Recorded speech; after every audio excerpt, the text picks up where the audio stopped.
민강유통이죠. 그 이름을 처음 입에 올린 순간 서리의 심장은 알 수 없는 두려움과 직감으로 요동쳤습니다. 처음부터 모든 게 이상했어요. 너무 급하게 종결된 수사, 이상하게 빠르게 등장한 범인, 그 범인의 정체조차 모호했던 상황.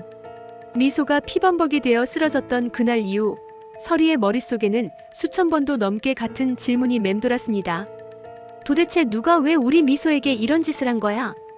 병원 창문으로 흐릿한 햇살이 들어오는 오전, 미소는 힘겹게 눈을 떴습니다. 그녀의 목소리는 여전히 작고 떨렸지만 확실하게 들렸습니다. 엄마 보람이가 내 전화도 안 받고 톡도 안 봐. 서리는 미소의 말에 작은 혼란을 느꼈습니다. 분명 미소 사건의 유일한 증인이라 여겼던 보람. 그 아이가 갑자기 모습을 감춘 것도 연락이 닿지 않는 것도 심상치 않았습니다.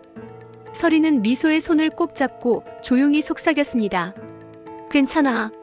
엄마가 다 알아낼게.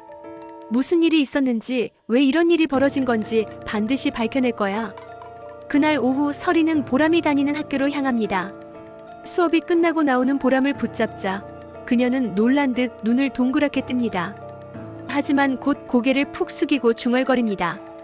이제 저 증언 안 해요. 아무것도 안 할 거예요. 난 그냥 없던 일로 하고 싶어요. 그녀의 목소리는 공포로 얼어붙어 있었고 서리는 순간 느꼈습니다. 누군가 이 아이에게 압박을 넣었고 그것은 단순한 친구 간의 문제가 아니란 것을. 보람아, 무슨 일이 있었던 거니? 누가 너한테 그러라고 했어? 서리의 물음에 보람은 끝내 입을 다물고 뛰어갑니다. 서리는 더는 아이를 쫓지 않았습니다. 대신 곧장 경찰서로 향합니다. 이 사건을 처음 맡았던 형사를 다시 찾았고 그는 다소 짜증 섞인 말투로 응수합니다. 범인 잡았으면 끝난 거 아닙니까? 형사의 무성의한 태도에 서리는 더는 참지 못하고 소리칩니다. 끝났다고요? 어떻게 끝나요? 진짜 범인은 따로 있는데? 그 아이, 우리 딸을 죽음 직전까지 몰고 간 사람이 아직 거리를 활보하고 있는데. 형사는 눈을 피하며 자리를 피했고 서리는 결심합니다. 걔 꼭 찾아서 처벌할 거야. 아무리 숨으려고 해도 내가 끝까지 쫓아가서 무너뜨릴 거야. 그 시각 민세리는 호텔에서 조용히 짐을 싸고 있었습니다. 커다란 캐리어를 질질 끌며 로비로 내려온 그녀는 휴대전화를 꺼내 마지막 전화를 걸었지만 상대는 받지 않았습니다. 그녀는 쓸쓸하게 혼잣말처럼 말합니다. 이게 내 마지막 인사야. 나 2번 다시 큰 언니 눈앞에 안 나타날게. 잘 지내. 하지만 그 말 끝에 맺힌 미소는 슬픔이 아닌 분노였습니다. 마치 내가 돌아올 땐 모든 걸 다 뒤집어 놓을 거야 라는 선언처럼 느껴졌죠.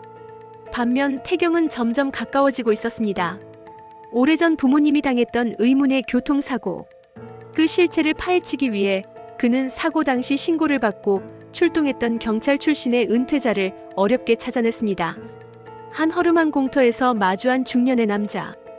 태경은 차분하게 말합니다. 무천 호텔 앞에서 일어났던 사고, 저는 그 부부의 아들입니다.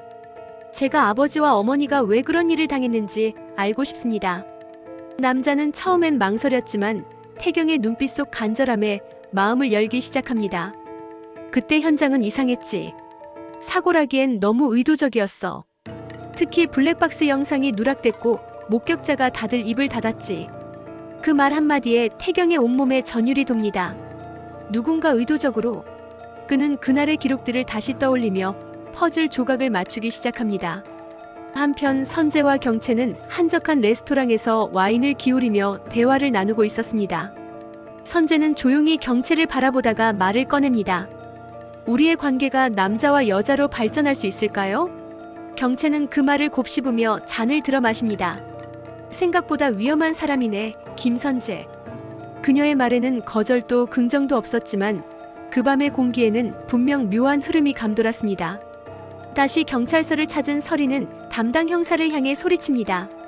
가짜까지 만들어낼 정도면 진짜 범인은 얼마나 대단한 사람입니까? 대체 누구예요? 대단한 집 딸인가 보네요. 형사는 당황한 표정으로 아무 말도 하지 못하고 자리를 피합니다. 서리는 그 빈 의자 앞에서 다시 중얼거립니다. 민강유통 민두식 회장, 이 이름이 왜 자꾸 튀어나오는 거지? 에필로그처럼 이어지는 장면. 서리는 집으로 돌아와 책상 앞에 앉아 메모지에 하나의 이름을 적습니다. 민강유통. 그리고 천천히 꾹꾹 눌러 적어 내려갑니다. 시작은 여기야. 내가 끝장을 낼 거야. 그리고 화면이 암전되는 가운데 세리의 목소리가 전화기 너머로 흘러나옵니다. 나 없어졌다고 끝났다고 생각하지 마. 내가 돌아오면 다 끝이야. 아주 다 끝이야.